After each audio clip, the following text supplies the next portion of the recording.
Hai guys, bersama aku lagi Faiz Zanal. Buat korang semua yang tengah mengikuti perkembangan tentang Nothing Phone 1 yang belum dilancarkan, tapi aku nampak Nothing dah bekerjasama dengan StockX untuk buat bidaan sebanyak 100 unit, dan bidaan tu mencecah sehingga belasan ribu ringgit Malaysia untuk satu smartphone yang masih belum dilancarkan. So persoalan paling utama sekali sekarang ni, adakah Nothing Phone 1 adalah sekadar overhype ataupun betul bagus untuk sebuah smartphone yang baru. So dalam video kali ni aku akan kongsikan serba sedikit antara info yang telah pun confirm tapi mungkin korang tak tahu lagi, dan ada info yang kita boleh ambil tentang spesifikasi, rumours dan juga leaks untuk Nothing Phone 1. So yang pertama sekali adalah kita dah tahu tentang rekaan untuk Nothing Phone 1, lebih kurang je macam iPhone 12 dengan kedudukan button yang sama, cuma dia tak ada silent ring saja. Dengan design yang jenis berkotak aluminium frame, cuma keunikan dan juga kelainan yang dibawakan oleh Nothing Phone 1 adalah pada bahagian back panel dia yang jenis transparent dan juga ada LED untuk dia punya notification dan juga charging tu. Secara peribadi aku memang sangat-sangat suka dengan konsep rekaan untuk Nothing Phone 1, walaupun rekaan transparent ni bukannya perkara yang baru, dah pernah digunakan pada phone Xiaomi, pada phone HTC dan sebagainya, tapi aku nampak konsep Nothing Phone 1 ni memang nyata berbeza dan juga sangat-sangat unik.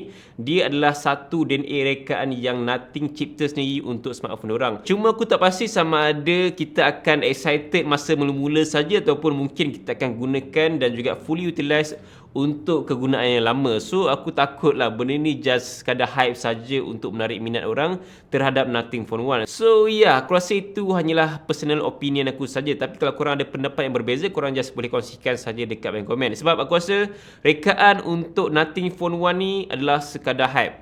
Korang rasa macam mana? Ada dua pilihan warna lah, iaitu warna putih yang memang dikongsikan sendiri oleh pihak Nothing, dan juga ada warna hitam. Mungkin pilihan warna hitam tu adalah pilihan terbaik untuk korang semua yang sukakan warna yang lebih low profile. Perkara ketiga yang dah pun confirm adalah tentang dia punya paparan screen. So dia menggunakan konsep flat screen dengan punch hole camera display pada bahagian kiri. So benda ni bukannya benda yang baru pun. So very typical Android punya smartphone dan juga display. Cuma aku suka dengan konsep flat screen tu lah, dan aku thankfully yang Nothing tak menggunakan konsep curve display pada smartphone pertama diorang ni. Dan seterusnya perkara yang dah pun confirm adalah tentang dia punya OS. So Nothing Phone 1 akan menggunakan diorang punya UI sendiri yang digelar sebagai Nothing OS, yang menjanjikan 3 tahun OS update. So sekarang ni tahun 2022, at least sampai tahun 2025 korang still akan dapat Android OS update lah selama 3 tahun, dan 4 tahun security update. Aku rasa 3 tahun OS update pun dah cukup membadai lah untuk sebuah phone Android, tapi kalau diorang bagi lama lagi, lebih kurang macam Samsung sampai 4 tahun, lagilah bagus sebenarnya untuk Nothing Phone yang pertama ni. In fact, buat korang semua yang menggunakan phone Android, yang nak jadikan phone Android korang adalah macam Nothing Phone 1, korang boleh cuba Nothing Launcher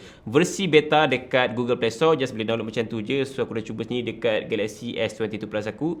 Boleh tahan jugalah, dia punya launcher tu nampak clean dan ada widget yang memang dihaskan untuk Nothing Launcher ni sendiri. Tadi aku dah kongsikan antara info yang tepat tentang Nothing Phone 1. So sekarang ni aku akan kongsikan antara info yang boleh ambil 90% tepat berdasarkan apa yang bakal Nothing Phone 1 gunakan masa launch nanti. So yang pertama sekali adalah tentang dia punya specs untuk bahagian skrin. So ada leaks yang menunjukkan bahawa Nothing Phone 1 akan menggunakan skrin bersaiz 6.55 inci jenis OLED, dan juga ada refresh rate sehingga 120Hz dan resolusi jenis Full HD+. So aku rasa benda ni munasabah jugalah tentang dia punya panel screen, memandangkan yang rumours mengatakan bahawa Nothing Phone 1 adalah kelas mid-range premium. So at least OLED tu dah cukup bagus. Dan seterusnya adalah tentang kapasiti bateri dia, menggunakan 4500 mAh, which is bagi aku dah just nice untuk sebuah smartphone yang bersaiz 6.55 inci. Selain tu Nothing Phone 1 juga dikatakan menyokong fast charging 45W dan menggunakan chip jenis Qualcomm Snapdragon 7 Gen 1 ataupun Snapdragon 778 Plus yang ada rangkaian 5G. So aku rasa antara kedua chip tu, insting aku lebih kepada 778 Plus instead of 7 Gen 1. Tapi aku rasa mana-mana pun okey, cuma dia still 7 series lah kan. So kalau digunakan 8 series, aku rasa harga dia takkan murah seperti apa yang telah pun ditiriskan oleh rumours baru-baru ni, bahawa dia akan dijual dengan harga sekitar 1,700 starting price, mencecah 2000 ke 2000 lebih macam tu lah. So kalau masuk Malaysia aku rasa harga dia maybe tak lebih daripada 2,500. Selain tu untuk bahagian kamera yang dah confirm, kita nampak dia menggunakan 2 kamera saja, dan specs untuk kamera dia ada rumours mengatakan bahawa dia akan menggunakan kamera utama 50 megapiksel dan satu lagi kamera adalah 12 megapiksel ultra wide. So ada wide dan juga ultra wide tapi tak ada kamera telefoto. So benda ni sama je macam apa yang Apple lakukan pada iPhone 12, which is diorang tak gunakan telefoto, diorang just gunakan wide dan juga ultra wide. Sebab aku rasa ultra wide lebih penting kot daripada telefoto. In fact aku pun lebih banyak gunakan fungsi kamera ultra wide instead of telefoto. So kalau korang prefer mana satu, telefoto ke ultra wide? Kalau aku memang aku lebih prefer kamera ultra wide. Info yang terakhir adalah tentang fingerprint scanner untuk Nothing Phone 1. Ada yang mengatakan bahawa Nothing Phone 1 akan menggunakan side fingerprint pada bahagian power button, bukannya in-display fingerprint. So aku rasa kalau betul sekalipun, mungkin ini adalah satu tindakan Nothing sendiri untuk kurangkan kos jualan pada Nothing Phone 1. So ya, itu antara info yang kita boleh ambil dan dia macam sama-sama sikit lah. Ada yang tepat dan mungkin juga ada yang tak tepat. Tapi itu apa yang kita dapat dan kita dah hampir dengan pelancaran rasmi untuk Nothing Phone 1 dalam masa beberapa hari saja daripada sekarang ni. So that's why aku rasa antara info yang aku kongsikan ni dalam 90 to 95% tepat seperti mana yang akan dilancarkan pada 12 Julai ni. Berdasarkan apa yang kita dah tahu sekarang ni tentang Nothing Phone 1 adalah diorang dah mula buat bid dekat StockX limited untuk 100 unit saja dengan harga yang mencecah belasan ribu ringgit. Aku tak pasti sekarang ni bid dah cecah berapa ribu ringgit. Aku rasa dah puluh-puluh ribu ringgit dah untuk duit convert daripada USD ke Malaysia. Selain tu pembelian dan juga pre-order untuk Nothing Phone 1 ni bukannya orang biasa-biasa dapat beli, sebab diorang menggunakan sistem invitation untuk pre-order Nothing Phone 1 dan juga ada queue yang agak panjang lah untuk nak buat pre-order tu. So that's why ini adalah antara exclusivity yang Nothing buat pada smartphone terbaru dorang, dan juga dorang khaskan dulu pada peminat Nothing ataupun pada komuniti saja. Dorang tak fokus sangat pada mass marketing, tapi dorang fokus pada komuniti dorang yang dah memang mengikuti perkembangan Nothing daripada awal lagi. So aku rasa peminat Nothing ni dia lebih kepada bekas peminat OnePlus sebenarnya, yang dah follow OnePlus daripada awal-awal dulu kan, masa zaman Kalpeh sejak tahun 2013-2014 dulu sampailah sekarang ni. Persoalan paling utama sekali, first impression dengan Nothing Phone 1, adakah sekadar overhype ataupun betul bagus?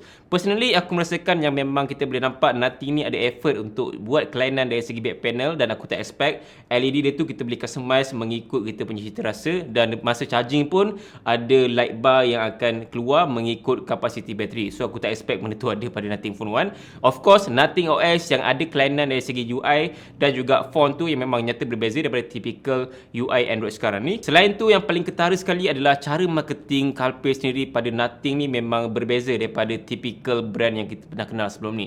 So diorang banyak fokus pada community dan juga fans Nothing sendiri instead of mass marketing. So aku merasakan itulah yang membuatkan Nothing ni very special dan juga ada hype dia tersendiri berbanding dengan brand yang biasa kita dengar. So that's why aku nampak yang Nothing memang ada potensi yang besar untuk diorang grow bigger, dan juga akan banyak lagi device yang kita akan nampak dalam masa hadapan nanti. Kalau korang tanya aku sama ada Nothing ni berjaya atau tidak untuk diorang punya cara marketing yang hypekan model Nothing Phone 1 walaupun tak launch lagi dan tak tahu lagi specs penuh apa semua, tapi dah mula dijual secara bidaan dengan 100 unit saja, aku rasa diorang punya cara marketing hype ni memang nyata berbeza dan juga berjaya untuk membuatkan kita bercakap mulut ke mulut, dan daripada orang tak kenal jadi kenal. Daripada aku tak buat video langsung mengenai Nothing, sekarang ni dah 2 video dah pasal benda yang tak launch lagi. So that's why ada hype yang memang lain macam lah dengan Nothing punya brand, dan aku harap hype ni tidak mengecewakan pengguna once dia dah launch nanti. So guys, aku rasa itu saja antara info yang aku dapat kongsikan dalam video kali ini mengenai Nothing Phone 1,